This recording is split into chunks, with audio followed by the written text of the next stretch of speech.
Hello again, everyone. Welcome to Oklahoma Sports Scene, and we're at Bricktown Brewery in Tulsa on Peoria. Having a great time here this evening. A lot of the great sports fans here. Got a great lineup for you. Of course, we'll be talking a lot of Bedlam. The 113th Bedlam was a classic, and a special guest to talk more about that, too. Well, Tulsa World sports columnist Bill Haisten. And when you talk about Bill Haisten in sports, regardless of what sport you're interested in, Bill Haisten can bring it to you. And we have the best junior college football coach in the state of Oklahoma. Of course, Zach Allen's the only junior college football coach in the state of Oklahoma, but they've qualified for a bowl game, played for the championship, and he's going to tell us a little bit about that and where NEO football is headed. NEO A&M, by the way, a famous alum here. J.B. Haney will talk more about that, too. All right, guys, hot topics. We have to start with Bedlam. What a wild game. Unbelievable. Have to agree totally with Coach Gundy going for two. Yeah. I think he had nothing to lose. They got to lay it out there, and if they win, they win. If they don't, they don't. It's not a big deal. Well, I think I'll have to disagree with you. I think he should have actually gone for it, tied it up, and maybe something good would have happened in the overtime. Hope springs eternal.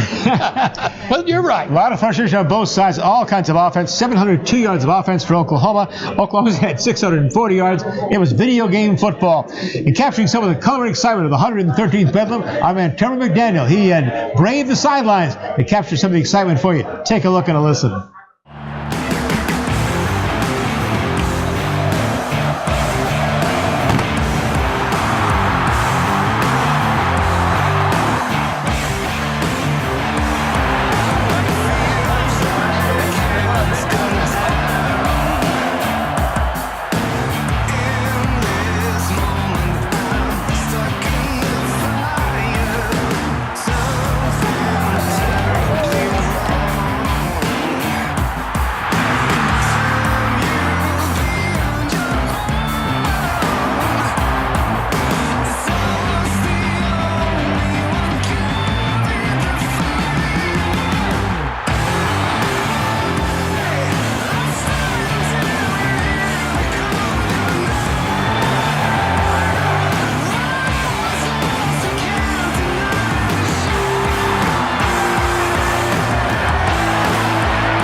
All right, guys, let's talk about Tulsa. Another tough game on the road for TU. Boy, and you feel for Coach Golly. Montgomery and the Golden Hurricane. They just cannot get to the point where they can finish a game. And, they get so many injuries, and they've had trouble finding a quarterback and so on. So we hope they can finish strong. The Navy's coming to town, and, Navy's got a 2-7 record, 2-8 record. Yeah. So maybe they got a chance. LSU, Arkansas. Coach, Arkansas's had a tough season, too. Wow. Arkansas's had a terrible season. LSU is very good. Yeah. Now, when they played Alabama, they weren't that good. That's right. But yet, when they play Arkansas, they will be that good. Coming up this weekend, by the way, at 6:30 on Fox, it'll be Kansas 3-7 taking on Oklahoma. It's senior day for the Sooners. Sooners, of course, looking for their 10th win of the season. 2:30 on ABC. West Virginia's at Oklahoma State. Again, who knows what Cowboy team will show up. They can beat West Virginia if they play well. 2:30 on CBS Sports Network. Tulsa is at Navy. Arkansas, Mississippi State also on the lineup there. College football poll, Coach, no real change. Same song, second verse. Yeah. The top six is the same. West Virginia moves to 7th. And NBA Thunder update here. They had their 7-game win streak snapped, losing to Dallas, but then they came back and are now hosting Phoenix Suns tonight, Wednesday, November 14th, by the way. The Thunder will debut a new turquoise Native American heritage uniform in its home game with the New York Knicks. Thunder Senior Vice President Brian Burns had said, more than just a uniform, this is a statement of our pride in the Native American culture that is so rich and vibrant in the fabric of Oklahoma. Here's a special look at those new uniforms from Nike.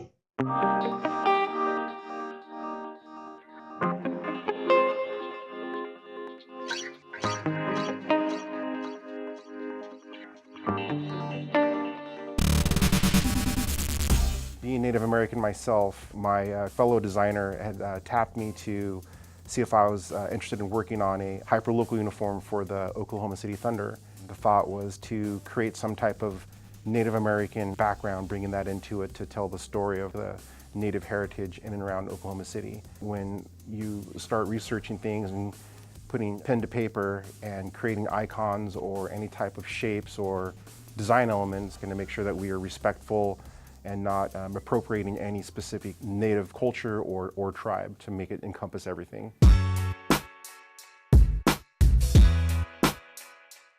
You know, every designer, you know, usually starts out with thumbnails or some type of sketches to roadmap of where you're going. So that way you can see how your artwork will kind of play out.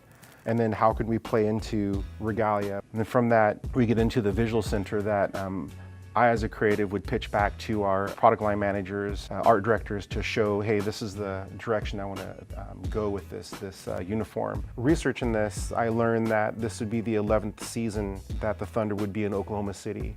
And then from that, you look into what type of anniversary stones that are there, and that's what led me to the turquoise. The turquoise color is the 11th anniversary stone, and it's pretty important with Native culture because it's also the color of friendship. And then we get into how that visual center comes together, how I created these geometric shapes that are basically the OKC and how everything's kind of merging together, pointing inwards towards Oklahoma City. And then we have the stripe here, which is the Oklahoma River. We have the zigzag that's kind of the bridges merging the two colors together. The stripe points east, and east is a very important direction in Native culture. Over here is the belt icon or logo where we have inspiration drawn from the four corners, kind of like the Native medicine wheel. In traditional Native regalia, there is a belt or a sash that we would wear, and I wanted to create some type of pattern that would be on that would be representative of, you know, ceremonial dress. So we have the different squares here which would represent cities. And then each city, would, as they expand, they grow outwards. You can only grow so far until you run into someone else, and that's where you merge and become united as one. For me, it starts out with pen and paper onto, you know, digital form. So to see it in person is quite amazing. To see the double kiss cut with the zigzag stitch, the perforated numbers, and then of course the main wordmark graphic with the OKC all together, all the little craft and details is pretty compelling. Great looking uniforms for the Thunder. They're going to be a busy team. They're on the road, in fact, playing at the Phoenix Suns this coming Saturday, at Sacramento on Monday. Then on Wednesday the 21st, they're at Golden State Warriors. When are they going to come home, JB? Well, on the 23rd, they have Charlotte at home, and then on the 24th, they have Denver at home. And I tell you what, after winning 7 in a row, watch them. I think they're going to be much better than people thought. And hopefully get Russell Westbrook back, too. You got to get him back off that ankle injury, Hey, our Tulsa Oilers hockey team is really playing some great hockey at their first road games. Well, you know, the great thing about it, their first 8 games were at home. Yeah, that's right. So they got kind of acclimated to the home ice. 6-1-4 right now. He has 16 points. And, of course, you know, Rob Murray, I think, is a good coach. He's done a good job. And I think he's put together a really, really good nucleus of players. They lost 3-2 in their first road game at Idaho on November 7th. Then they came back, Coach. They won 4-3 on the 9th. Then November 10th, they won 5-4. They came back from a 3-0 deficit and won in overtime. Yeah, well, I'll tell you what. 4 ties. That's amazing how many overtime games they've had. They're kind of following the Tulsa Roughnecks. Exactly, the ties. Oh, my gosh, remember that? Then Friday, November 16th, they're at Allen, Texas. And then, Coach, the next home game, home ice, Saturday, November 17th, they'll have Allen here at 7:05. And I'll tell you, there's not many people more rabid fans than the Oiler hockey fans. You know, I think you can repeat that many times because You look at baseball, you look at football, but no one has as dedicated as the hockey team has had. Win or lose, they're right there. Got a lot to talk about on the show, of course. High school football playoff time, basketball getting ready to start, and Bill Haisten of the Tulsa World is going to be our very special guest. We have 2 segments coming up with Bill. First, he'll talk football and review Bedlam, and also he'll have to look at the basketball season. But his big section he did on the Tulsa World, but it looks kind of grim right now for some of the home teams. We'll talk with Bill Haisten, award-winning sports columnist of Tulsa World, when we come back on Bricktown Brewery's Oklahoma Sports Scene. Welcome to Jimmy's Egg. Come on in. For more than 30 years, Jimmy's Egg has been starting people's day off right with hot, fresh, made-to-order food. Our eggs are fresh, cracked to order every time, and there are over 40,000 ways to craft your own omelet. With signature favorites like our meat lover's skillet or decadent cinnamon roll pancakes, you won't leave hungry. Breakfast and lunch is available every day from 6 a.m. to 2 p.m., so stop in today and let our friendly staff serve you. Stop by and see us sometime. 2 Triple Crowns in the last 4 years have reawakened America to the magnificent thoroughbred. And now, we've got our own triple to celebrate. 3 decades of excitement. And it's not too late for you to get in on the action. Plan your holiday party or any event you like at Remington, and we'll make sure it's chock full of mouth-watering food, drinks that hit the spot, and all the casino and racing action you can handle. Remington's 30th. Thoroughly thrilling. Ditch Witch, 5 words or less. Making the impossible possible. Technology you can't live without. Most versatile equipment ever made. Customer service and support. Reliable, productive, ground-chewing machines. We're in this together. And we welcome you back to the Bricktown Brewery on South Peoria here in Tulsa, Oklahoma, for our Oklahoma Sports Scene show, and a very special guest, the sports columnist for the Tulsa World, veteran columnist, and one of the best. Joining us tonight is Bill Haisten. Guys, I tell you, Bill's been a guy around a long time, covered a lot of sports for us. Boy, he's covered forever. Bill, give us some background. Forever? Yeah. Forever. How long's forever, Bill? Let's see. I moved to Tulsa 28 and a half years ago. JB was one of the first people I met when I moved here. And we have had a good time. Yeah, we have. And I really, at that time in my career, I had been here 2 years, there 2 years, and over here 2 years, and thought I would be in Tulsa 2 years, and then I learned to love it. B, my son was born here, and C, it really became home, and I've really never considered moving, for a long time. I nearly went to the Green Bay Press-Gazette. Really? In '96. Yes, and that's the only time I really seriously considered leaving Tulsa. We want to have Bill on to talk about Bedlam, of course, and recap Bedlam, and what an incredible game. It's like watching a video game, Bill. Some of your thoughts on the 113th Bedlam with Oklahoma State. Of course, the Sooners winning at 48-47. I mean, I thought the first half was unwatchable. If you like balanced football that has some defense, it was kind of a disgrace, to be honest. The first half defensively, the second half was a much better football game. I just thought it was, Taylor Cornelius is the one who made that game great, because we didn't know what to expect from him. Kyler Murray was going to be what he is every week. Sure. So does Taylor Cornelius play like he did against Kansas State, or is he great? Well, he was great, and therefore we had a great game. We had a fascinating finish. If he completes 35 passes instead of 34, then they get the 2-pointer, and who knows what happens after that. My guess is Kyler Murray drives the field and gets a field goal to win the game, because that's the kind of quarterback he is. I mean, I thought it was a flawed classic, I guess is the way I would put it. Really, I mean, the defense was awful on both sides. Sure. We didn't hear that quote, though. Bad football. That we heard a couple of weeks before. That was bad football. Oh, man. I mean, it was unbelievably entertaining. The offensive skill on that field was, Tylan Wallace, Marquise Brown, CeeDee Lamb. I wish Justice Hill hadn't gotten hurt. Yeah, I know it. It's tough. Cornelius played the game of his life. Kyler Murray did what he always does.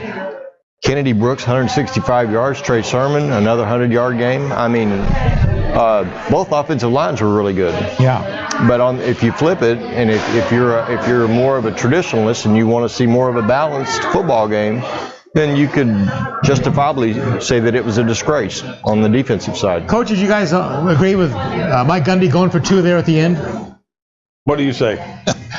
Well, I would have gone for a tie. Okay. I mean, the way they were playing offensively. Get it to overtime. In overtime, if he's going to score when he gets the football. Now, that was just my opinion, but I think he should have gone. I would have gone for 2, given the situation where, they're, 5-4. Yeah. You don't make it, so what? If you make it, you run the number 6 team in the country, and you get to move up a little bit, and you get bowl eligible. I think, so it was a good call. It's kind of like Holgerson when he went for 2 in the West Virginia game. No doubt. Same thing. I mean, I'm with Coach Cloud. I had no issue with him leaving the offense on the field because they had all the momentum in the world. Right. OSU's offensive line had its best sequence leading up to that of the season.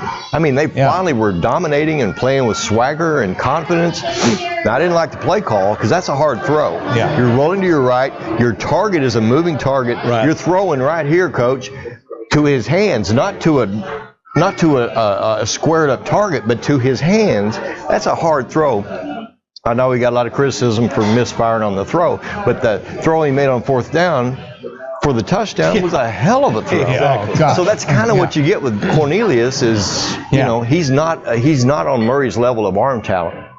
But he had a great game, threw for 500 yards. To get back to your point, I did not have a problem with leaving the offense on the field. I really thought they would convert, and then here we go and see what Kyler Murray can do. I thought what I'd have done with it. Taylor Cornelius is 6'6", and when he has been used in the run game off of play fakes or whatever, it's usually worked. It worked against Boise, it worked against Texas. I think it would have worked on Saturday. I think all he's got to do is fall forward, and he's probably in the end zone. Exactly. Yeah. Yeah, I found it. Both fan groups, Bill, throughout that game, I was out in the stands and listening and stuff, but both seemed frustrated at times. The OU fans are booing their defense. The OU fans are booing when Coach Riley called a plunge into the line on 3rd and 20. The OSU fans are booing when OU's got down the field and stuff. It just was frustrating for both sides. No, it was. I mean, it's been a train wreck of a season in my mind for OSU because here we are. And why did you invite me here when it's 70 degrees? It's like 15 degrees out here, and it's mid-November, and OSU with all that talent is still not bowl eligible. I know. That's a disgrace. So. That's the OSU people have every right to be upset and frustrated because you go to Manhattan, Kansas, and lay an egg. You go to Waco and you lay an egg. But yet you beat Boise, you beat Texas, and you come within beat Oklahoma, one play of beating OU. So the OSU people have and then with what you're doing in Norman is you're having a 4th consecutive season of historically great quarterback play, great offense. And yet this defense could hold you out of the playoff. Exactly. I think will. Yeah. I really think they will. Yeah. I do too. Let's talk about the hometown team here in Tulsa, at least, the University of Tulsa. Boy, it's been a tough season for the Golden Hurricane. Oh, I mean, it's been gruesome. Because, I mean, just go 180 degrees opposite of what's going on in Oklahoma at the quarterback position. And for that matter, I mean, Cornelius has been okay at OSU, that's right. following Mason Rudolph. And yet, since Dane Evans graduated at Tulsa, they've had last year, 2017 season was TU's statistically worst season of passing the football in 22 years. And this year ain't any better. Yeah. So, I mean, if you need a reminder of the significance of a competent quarterback, right over here at 11th and Harvard. I mean, if you can't consistently convert the most simple of pass plays, then you're going to have 8 guys consistently in the tackle box, and you're going to try to run against that. And then, are they better than their record, their personnel? No question they are. But I think if you want to explain what happened at Memphis the other day, I just think teams reach a point where if they see the finish line of a terrible season, and maybe the effort level comes down a little bit. And I'm not saying that's a quit. We're not quitting, but I mean, it's just human nature. Right. I think the same thing, Bill. It's so tough week after week after week, and you play 12 games at the major college level, And every week's going to be a hard thing for you. And when you're struggling, it gets harder. To get them up mentally, to get them ready to go, get injuries, and it's one of those things. Well, I mean, even, Coach, if you're having a special season, it's hard to go out and practice every day. Oh, I mean, you're beat up, you're sore. I mean, so imagine it when you're 2-9 or 2-10. Oh, yeah. I mean, JB, I'm watching. I went back and rewatched the Connecticut game. Just I wanted to feel good about TU, and they put a bunch of points on the board. It was a terrible day. It was raining, of course. God, it felt so bad when they took these wide shots all the time. And, boy, there was nobody in the stadium. Here's something that I have thought a lot about with TU. Now, this is just from my coaching background. Right. The fact that in football, it seems like you get a particular day, a particular time throughout the course of the season. But the way they have played early in the morning, late at night, on Friday nights, I just think that is real difficult for a team to become just solid and be what they could be. Yeah, but they had that nonsense 2 years ago and they won 10 games. So, I mean, you're going to have nonsense with TV, though. Let me tell you something. The TV people, right? If you got a good quarterback, it don't matter if you play at 3 in the morning. It doesn't. That's right. I mean, that's it. All starts there. A couple quick thoughts on the Razorbacks. I really thought it was a great hire with Chad Morris. I think it was Time will tell. I think so, but I just been stunned. I guess obviously the personnel he needs to run his offense, and they've been dreadful. They're still winless in the SEC. Well, I'll be interested to see how it looks in Fayetteville ultimately when he does have the right personnel to run that system in that division of the SEC, the SEC West. Yeah. I mean, he's good. He's trying to play pretty football in a division with LSU and Alabama.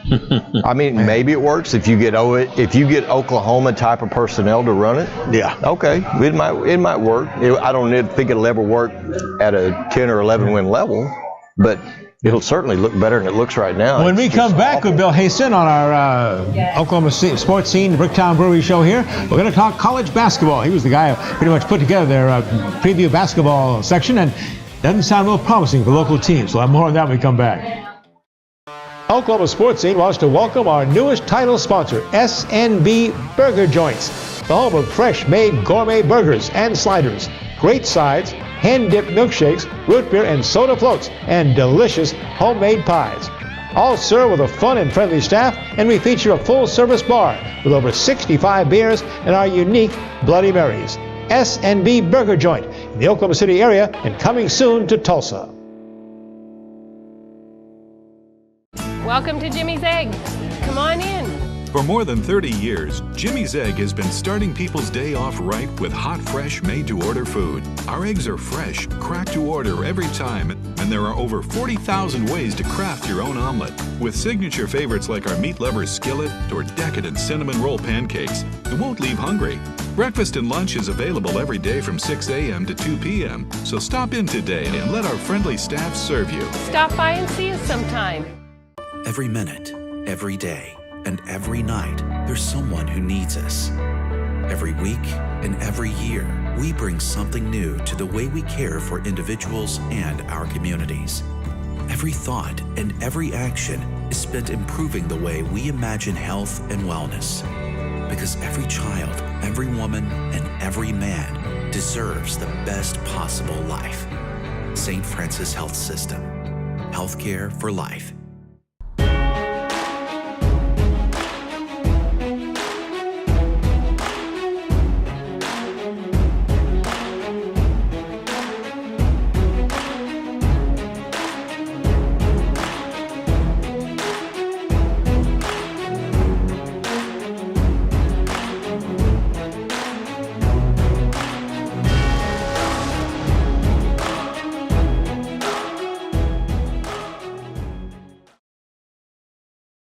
Oklahoma Sports Scene back at the Bricktown Brewery on South Peoria in Tulsa. Nice being a nice warm place on a very cold night in Oklahoma.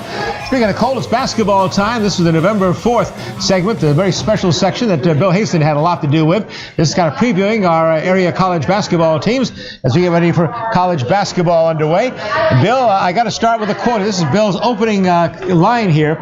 If the state's Division I basketball teams are what they are expected to be, this 2018-19 season could be grim. The Big 12, Oklahoma picked to finish 8th. That's of 10 teams. Oklahoma State picked last in the preseason poll. The American Athletic Conference preseason rankings, the University of Tulsa is 9th of 12. In the Summer League, Oral Roberts University is 6th of 9. Bill, that's just the facts. Well, I mean, like, all right, I made reference to having moved here in 1990, so my arrival here coincided basically with Eddie Sutton at OSU, Tubby Smith at Tulsa, Kelvin not long after that at OU, Bill Self at Oral Roberts. Wow. It's kind of the golden age of basketball around here for more than a decade, with TU coming this close to going to the Final Four. In 2000, TU was this close, and so was OSU. We could have had 2 teams in that Final Four. OU did go to a Final Four in 2002. Eddie went in 95 and 2004. So now, granted, all of that preceded the Thunder arriving here and kind of a change in society's entertainment habits and all of that. But still, that's what I became accustomed to here. The gyms were full or close to it. The teams were good. And now I'm really concerned that we may never have college basketball back the way it was. I mean, the gyms are, the attendance figures are just dismal. They are, I mean, it knocks the breath out of you to go to a conference game at Tulsa Oral Roberts and to have 1,000 people there or fewer. Well, another thing, Bill, I think too, is their national recruiting, finding players from Oklahoma to go out of state. Because back in the 80s and early 90s, we kept kids here. Right. They played at Oklahoma, Oklahoma State, TU, ORU. And we don't have that many playing at hometown teams. Well, that's right. There's an identity crisis for sure, but at both places. Now, right now, at Oral Roberts, there are 2 former Booker T kids. The big kid, Chris, oh my gosh, and RJ Fuqua. Right. Who's hurt. Who's hurt. He's on crutches. And then at TU, there's none. I mean, in 4 previous years, this is Frank Hayes' 5th year, he still hasn't signed an Oklahoma high school athlete out of high school. He's got a couple who transferred in, but he hadn't signed anybody from Oklahoma. So Bill Self's Elite 18 had about 8 kids from Oklahoma on it. Wow. And I mean, real difference makers, not just roster guys, but starters and rotation guys who carried that team to 30-something wins and like I said, the Elite 8. So, and from an athletic director standpoint, people buy tickets to see hometown kids. Well, they do. I mean, that's how it is. And so, if you don't have that homegrown in there and you're losing, they're not going to come. No. JV, we have local high school talent in this state for sure. Well, in thinking about this, and this is something that's come up several times, the fact that I don't think that the recruiting is as signified as it was back with Bill Self and those coaches are here. They would go out and really go after a good kid in Oklahoma. I don't think they're doing that now. Now, I may be wrong, but I think that they're missing something. Now, on Wednesday, there's a significant signing at Memorial High School because the Boone twins, Caleb and Keelan, who I think, in regard to their games, I think the world of those guys because just in a span of about a year and a half, and Coach Cloud has witnessed this, they've gone from like here to here in their development as basketball athletes. Well, they're going to sign with Oklahoma State on Wednesday. That is a big deal for Oklahoma State for what JV's referring to. And also, I think it's the first time in 20-something years that Memorial's had kids sign with the Power 5 program. And Memorial's program has been sensational. Absolutely. So this is a big deal for TPS. It's a big deal for Oklahoma State. It's a big deal for the Boone kids. But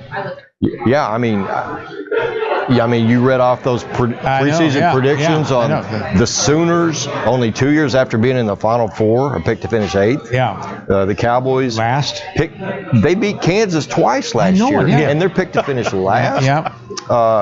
TU hadn't won an NCAA tournament game in 15 years. Which just knocks the breath out of you, too. Unbelievable. It is unbelievable. It's time. It's time for them to turn that around. Well, however you got to do that, it's time. Well, we're going to see, at least we know we're going to see some great basketball as the BOK once again is going to be host to the NCAA tournament first round, March 22nd and March 24th, which shows they still believe Tulsa has a good basketball audience. Well, I mean, the tickets went on sale. The ticket sales to start up. The ticket sales coincided with the release of that package, which was kind of the whole point of doing it when we did it. But I just hope that Tulsa supports it. in a big way. I think we were in the lower half, both in the actual attendance and in percentage of seats filled for the last one. And that was the case also when we hosted in 2011, I guess. So my hope is that we get above that midway mark on attendance, so that we stay in that rotation. Right. You know? And tickets available at NCAA.com. We got something from Mr. Haisten for joining us for two sections of the show here. Since we're already here, you might want to use this tonight That's or awesome. another time. No, I'm going to. Brewery. In fact, I'm going to stay here, have dinner, watch Thunder. There you go. So Sounds good. what's wrong with that plan? Bill, thanks again for all your great work in the Tulsa world. Thank you Appreciate guys it. for having me. All right. We'll be back with NEO A&M Golden Norseman, their head coach, talking about a great season for the Norsemen when we come back. At Bricktown Brewery, we're known for our famous original craft beers like Single String Stout and Bluesberry Ale. Did you know we also brew our own root beer at our Oklahoma City brewhouse? It's called Attaboy Root Beer, and you'll love it no matter what your age. Just ask for a Bricktown Kids menu with all the favorites for our guests 12 and under. Bricktown Brewery opens every day at 11 a.m. Welcome to Jimmy's Egg. Come on in. For more than 30 years, Jimmy's Egg has been starting people's day off right with hot, fresh, made-to-order food. Our eggs are fresh, cracked to order every time, and there are over 40,000 ways to craft your own omelet. With signature favorites like our meat lover's skillet or decadent cinnamon roll pancakes, it won't leave hungry. Breakfast and lunch is available every day from 6 a.m. to 2 p.m., so stop in today and let our friendly staff serve you. Stop by and see us sometime. At Rogers State University, we keep things personal.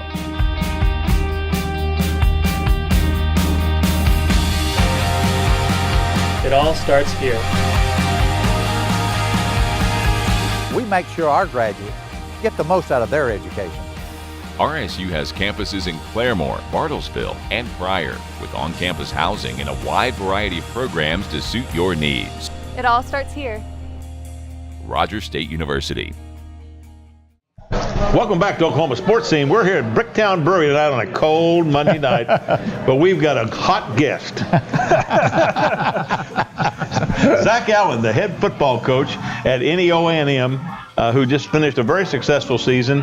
And I think he's going to tell us about a bowl game. Zach, good to have you. Hey, great to be here. I don't know if I've ever been introduced that way. I'll take it. Maybe my wife a time or two. There you go. I'll definitely take it. Glad to be here. 8-3 season and finishing up runner-up in the conference that you won a year ago, defending champions, and just heard about a bowl game. Tell us. Yeah, no, it's been a successful year. It's always tough trying to go back-to-back when you get your target on your back and in the talented league that we play in. But coming up, it was just announced. The Midwest Classic, which is the second year of a bowl game actually held in the city of Miami at our complex, really hosted by the city of Miami, and we were invited to that, and going to play another historic junior college in Butler County, so it'll be a good matchup between us, and we've always had a lot of respect for that program, and we'll see what it's all about. You know something about that bowl?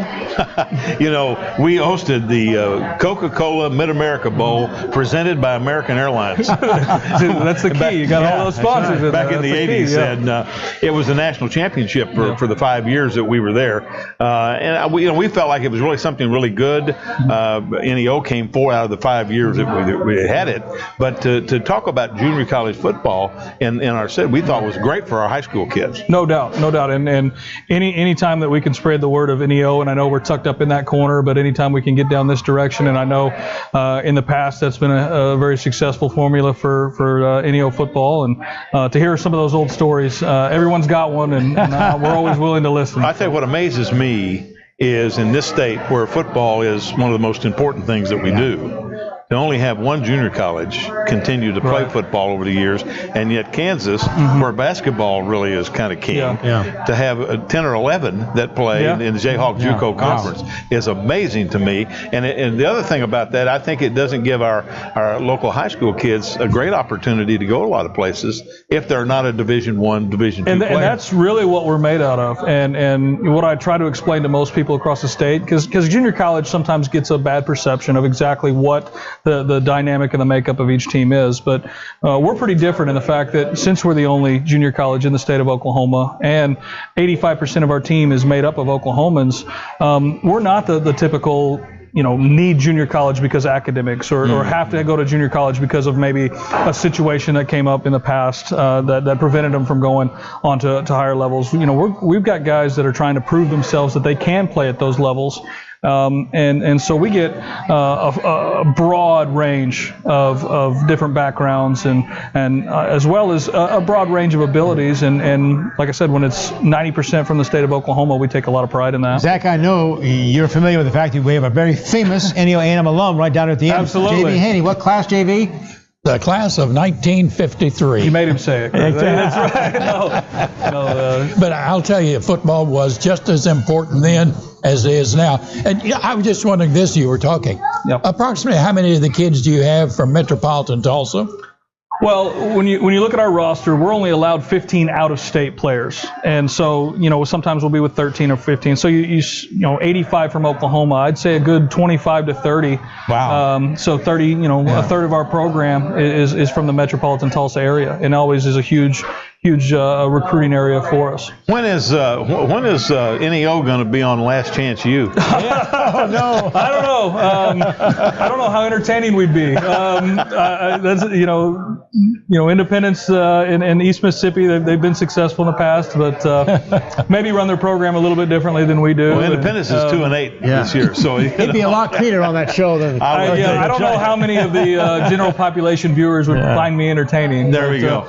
Maybe more interested in the football side of things. Exactly. Tell us something about this 8-3 Golden Norseman. I know Guy Myers is a heck of a quarterback for you this year. And he came in after the fourth game of the year when we felt like we needed a little bit more running threat. And he's one of our 15 out-of-staters. He's actually from Woodbridge, Virginia, and then was at Delta Community College in Mississippi. So you do get some of those journeymen, run across your campus every once in a while. And he's bought into the program for 2 years and earned his role and has thrown from a really good percentage and also brought a different running threat to the program and came in and rolled off 4 straight wins when he got the call. And you could see the energy pick up throughout the offense when he came in. How many scholarships do you have?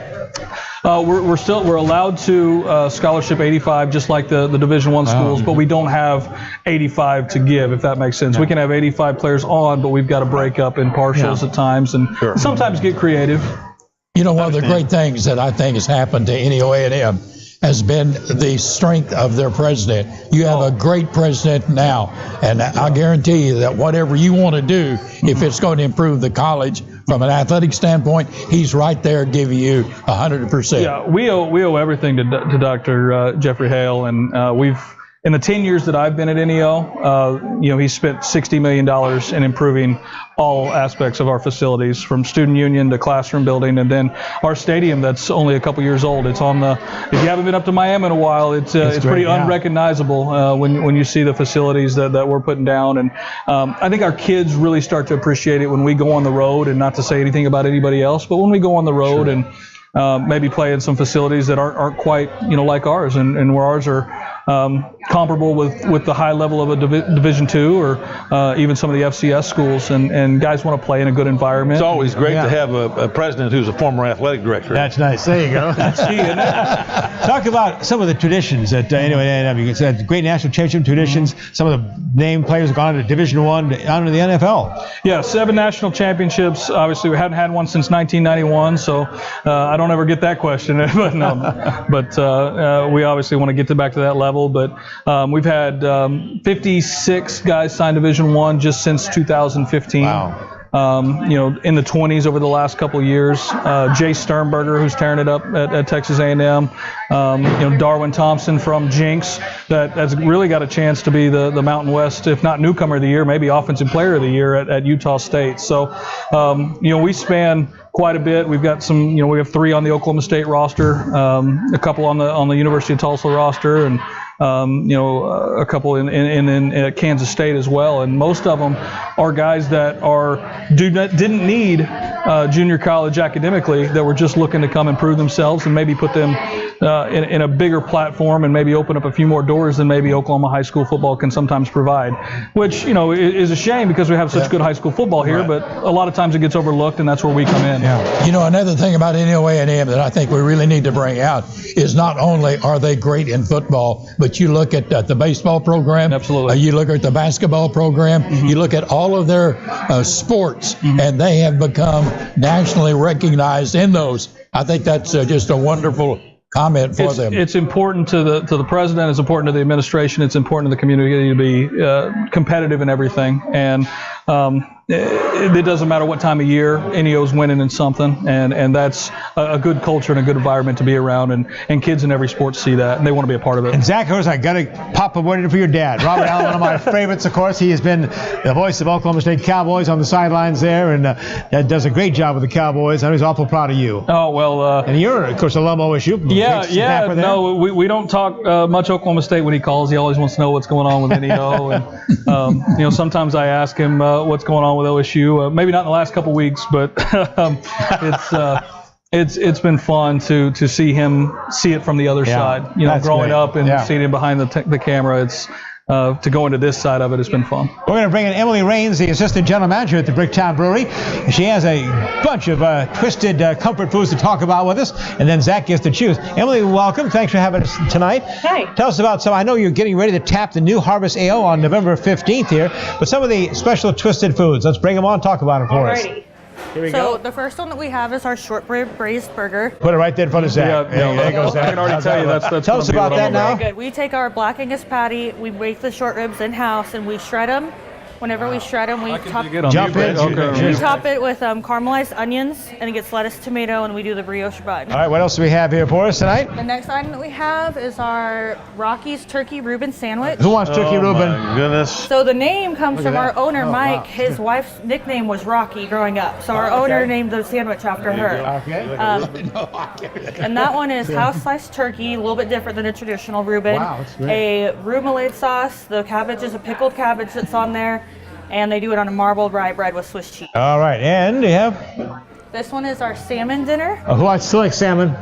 You like salmon? Oh, God, I love salmon, sure. Go right ahead. Thank you. The salmon is braised actually in our blueberry beer. We poach it. Oh, yes. We serve it with the broccoli, and the salsa on top is a blueberry salsa with jalapenos in it. And that's really the touch right there is the salsa. And, what is this massive thing coming here? Look at this. This is the loaded Bricktown chips. Oh, yeah, here you go, Coach. Loaded, that's what I think. So I always need something loaded. Bricktown chips that we make in-house. We also make the queso sauce. Oh, wow. We do a peppered bacon on there, jalapenos, and tomatoes. Emily Raines, great job. You've been a great hostess for us tonight here at Bricktown. So much enjoyed it. We're here the second Monday of every month. That's correct. 5:30, come down and be with us here. How about it, Zach? How is it? That's pretty good. We have something else for Zach, too, right? Oh, man, let me tell you, now, when you get back into Tulsa recruiting, your beautiful bride. Here's your Bricktown card right there. Load you up here. Outstanding. Perfect. You'll have to come back to this one. I will. Take your dad. We're not going to bring him one. No. Thank you so much. Thanks. We'll be back with more of Oklahoma Sports Scene. Stay with us.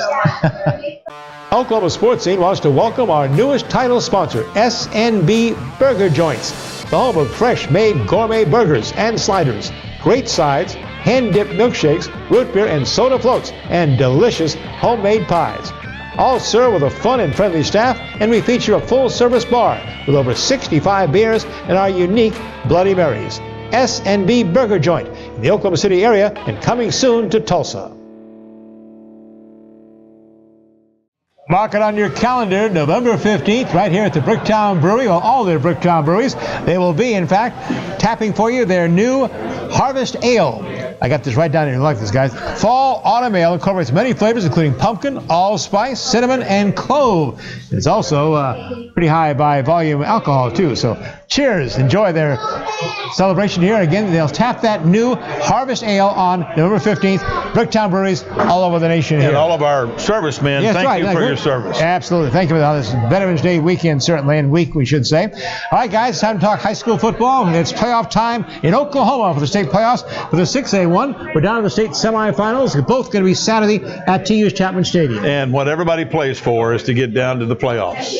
and we're down to the playoffs. We had it down to the 8 teams. Now we're down to 4 with the semifinals. And I tell you, it's unfortunately, I guess, for some, it's all east side. It is. And again, the quarterfinals last week, the first round, rather, Broken Arrow destroyed more, 49-0. The Tigers undefeated, number 1 in the state. Owasso struggled to beat Norwood. Norwood put up a heck of a fight, the Tigers did. Owasso won 28-21. They're number 4 in the state. Jenks, number 2, finally pulled away from Putnam City North, played well there, 42-12. And then I did the Union game for Rick Correa on KRMG last week.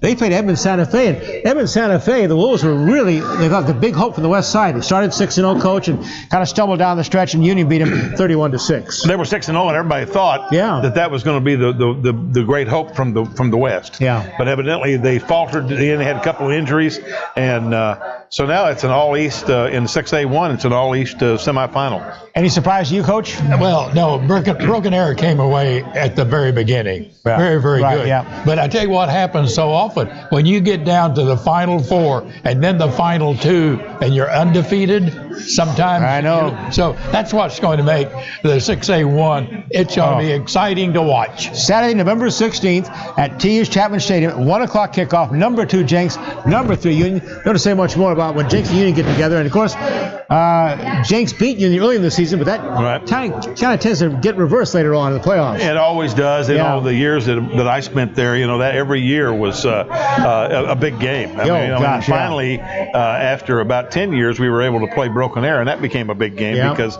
we bordered. And then, of course, it always was a big game with Owasso. So it seems like those 4 schools have been around that success in playoffs for a long time. And, of course, now with 6A2, we had some teams in, they didn't do as well, but Booker T. Washington, of course, is in there again. They were defending state champion, and that's right. They started the season 1-2, but they went to Arkansas and they went to Louisiana and played 2 of the very best teams in that state. And since that time, other than the loss to Bixby, they played really, really well. That'd be a great kickoff, 7 p.m. Number 1 Broken Arrow, number 4 defending state champion Owasso, Coach. Well, and I tell you what, the other's talking about there.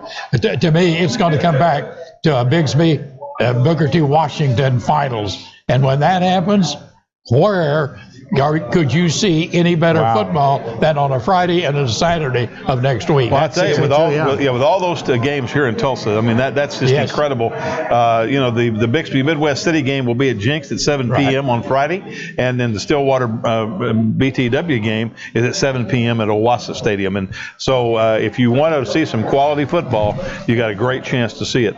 And both sites is close to the home team. Exactly. Yeah, exactly. And that makes it even better.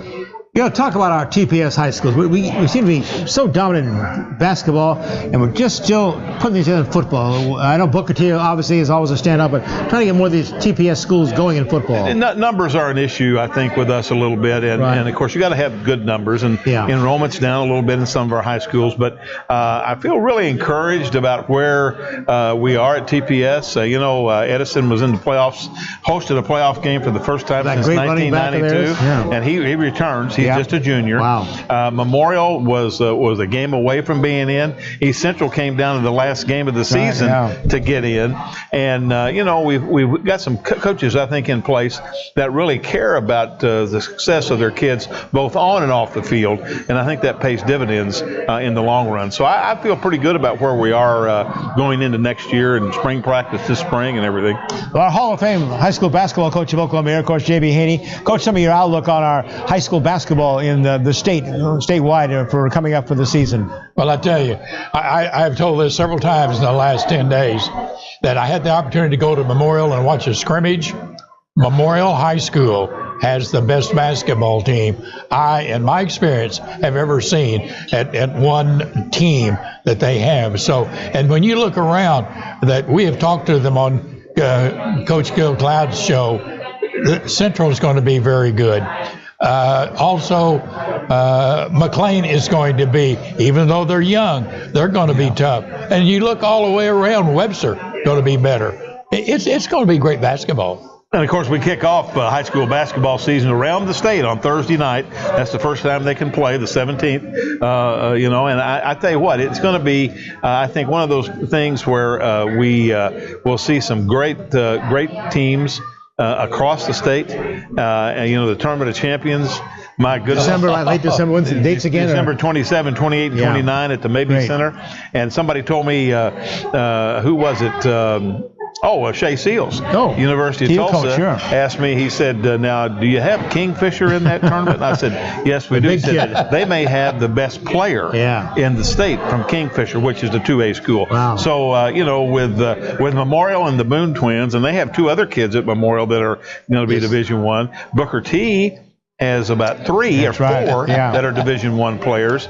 It should be a great high school basketball season all over the state. And get out and support high school football. Again, the semifinals will be at TU's Chapman Stadium. The game's at 1 o'clock, Jenks and Union, and the big rematch, 7 p.m., Broken Arrow and Owasso. And then on Friday night, the night before, Bixby, Midwest City, Stillwater, Booker T in the 6A2. Back with more of our Oklahoma sports scene, enjoying the Harvestdale at Bricktown. It's November. Oklahoma is 111 years old, and it's my birthday too. So November is Henry's birthday sale. 2018 Mitsubishis have been further reduced. Save up to $3,000, $4,000, or $5,000, or you can have 0% financing for 72 months. Come in this month and receive chances to win $10,000. Nothing to buy, just in time for the holidays. Come visit the all-new Primo Mitsubishi, 15309 South Memorial by Bixby. Each week we talk about the GTR, and we know for a fact that Forrest Cameron and his wife Sharon put out a tremendous paper. Well, I brought all 6 of them today. I'd like for you to see them. The Union Boundary, and here is the Owasso Rambler. And if you live in Bixby, how about the Bixby Breeze or Broken Arrow, the Broken Arrow Express, Jinx, District Gazette, and then of course the Tulsa Midtown. All of those, the GTR. If you haven't had an opportunity to read one, do it, and you'll be proud of it.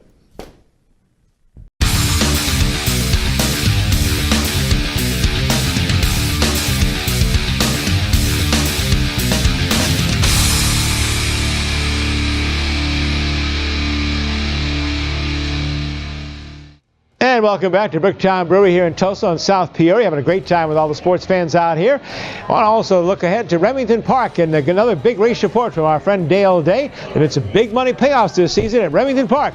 Here's Dale. The 2018 Remington Park Thoroughbred season has already had plenty of great moments, with more to come, especially on Springboard Mile Day at the end of the season in December. Horse players have found this season to be very lucrative as well, because big money payoffs seem to happen almost every night. Through racing of November 8th, there have been 93 payoffs of $1,000 or more this season, many of those going extremely high. One of the top payoffs this season also made history. The Oklahoma Classics on October 19th featured 8 stakes races for Oklahoma breds, with a normal amount of heavy favorites winning. However, one big 66-1 long shot changed the course of Remington Park history. Top of the stretch, it's all Starling, swinging wide outside. Here comes Cowboy Mischief and Fast Breaking Cash. Down inside Euro East, a distant 4th, inside the furlong pole. Starling and Garrett Steinberg trying to steal it. It's Starling by 4. Fast Breaking Cash is all out second. Starling begging for a line, and here it comes for Starling and the Juvenile by 2.5. Starling paid $135.80 to win, and that was the key in the primetime pick 4 on Classics night, paying $78,877, a new record high. October was good for large scores, as the biggest pick 5 of the season took place on October 26th. Navasha Montana won the 4th race in the pick 5 that night, paying $55 to win at 26-1 odds, helping to key a $16,747 payoff. The brand new Sooner 6 wager is growing in popularity and has been hit 3 times in less than 1 month. In order for the money to be won, one unique 6 out of 6 ticket is needed to score the wagering pool and the carryover. The richest Sooner 6 came on November 3rd, when Paramount came home in the final race, giving one winner $47,147 in the top payoff of the wager to date. Just over 20 dates remain in the Remington Park season, another reminder of special race dates during the Thanksgiving holiday week. Racing will take place on Monday and Tuesday, November 19 and 20 at 3 p.m. Then on Black Friday, November 23rd, also at 3 p.m. In addition to those special race dates, remember no live racing on Wednesday, November 21st or on Thanksgiving Day. Still plenty of chances for more big payoffs, though, as we wrap up the season in mid-December, December 16th on Springboard Mile Day. At Remington Park in Oklahoma City, I'm Dale Day. Now back to Sports Scene. You want to stay with us? Don't want to miss the parting shots. They're straight ahead on Oklahoma Sports Scene, presented by Bricktown Brewery. It's November. Oklahoma is 111 years old, and it's my birthday too. So November is Henry's birthday sale. 2018 Mitsubishis have been further reduced. Save up to $3,000, $4,000, or $5,000, or you can have 0% financing for 72 months. Come in this month and receive chances to win $10,000. Nothing to buy, just in time for the holidays. Come visit the all-new Primo Mitsubishi, 15309 South Memorial by Bixby.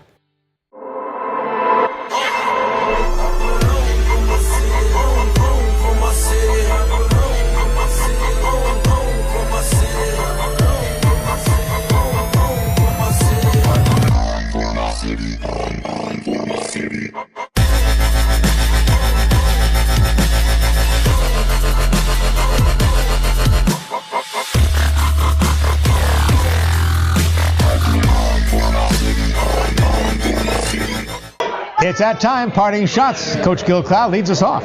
I tell you what, this is a great time of the year as we transition out of football into basketball, wrestling, and swimming. I want to encourage everyone to make sure that you support your local high school kids in all those winter sports.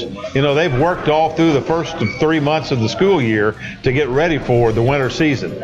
As football winds down, we have some great basketball around the state of Oklahoma, some great wrestling around the state of Oklahoma, and swimming, of course, we have a lot of defending state champions right in Tulsa County. So I think it's really important as you look at the paper and you get those schedules, or you can call our office and we'll put you on those schedules because we want you to support all the kids in the Tulsa, Oklahoma City metro areas. I want to encourage you to support the football program. Gil was talking about basketball, but in case we happen to have some bad weather, makes no difference. When you look at 6A1, 4 metropolitan teams from Tulsa playing in it. You go to 6A2, we have 2, and the other 2 are not that far off.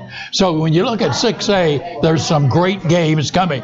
And in 5A, 4 of the 8 remaining are in metropolitan Tulsa. If you could include Claremore and Skytook and those type teams, they are all still playing. So we're going to have a great playoff in football, and let's get out and support those young men as they put it on for you in the football field.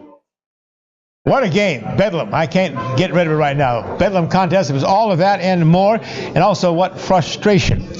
1 point, 48-47 victory for the Oklahoma Sooners, and yet we heard boos on the Oklahoma fan side. They were really frustrated with their defense. We heard boos the Oklahoma State fans. They were frustrated because they couldn't stop Oklahoma. In fact, Oklahoma State now, it hasn't made much of a rivalry lately. This was their 4th win in a row in Bedlam, and now they're 88th all-time winner of Oklahoma State. Only one other rivalry has been so lopsided when Nebraska had 91 wins over Kansas, and of course, they don't play anymore. Nebraska went to the Big Ten, so it may not be long for Oklahoma holds that record. Oklahoma has now won 4 in a row, 14 of the last 16 meetings against Oklahoma State, and the Cowboy head coach Mike Gundy, the all-time winningest coach in OSU history, now 2-12 in Bedlam. A lot of frustrations on both sides of the state, but one heck of a football game. Bedlam again lived up to its ratings. All right, guys, let's look at the next week. Join us for breakfast, right? Oh, we're going to Jimmy's Egg next week, a 71st in Garnett. Be there at 9 o'clock when we start taping, and we're going to have the 2 Oral Roberts basketball coaches join us. Paul Mills, the men's coach, and Misty Cousin, the ladies' coach. It'll be a good time. Well, it'll be a great time because they're always having fun. And when they talk about the girls' basketball, I'm a little prejudiced. And, of course, we have a lot of high school football to talk about. We hope to have some of the winning coaches from the games, and if we knew who those were, I'd be in Las Vegas betting on it. But we don't know who that is, and we won't know until Saturday or Sunday morning. Well, we know we'll have a good time. Please join us. Breakfast at Jimmy's Egg, 71st and Garnett there in Kenosha and Broken Arrow. It's a great time.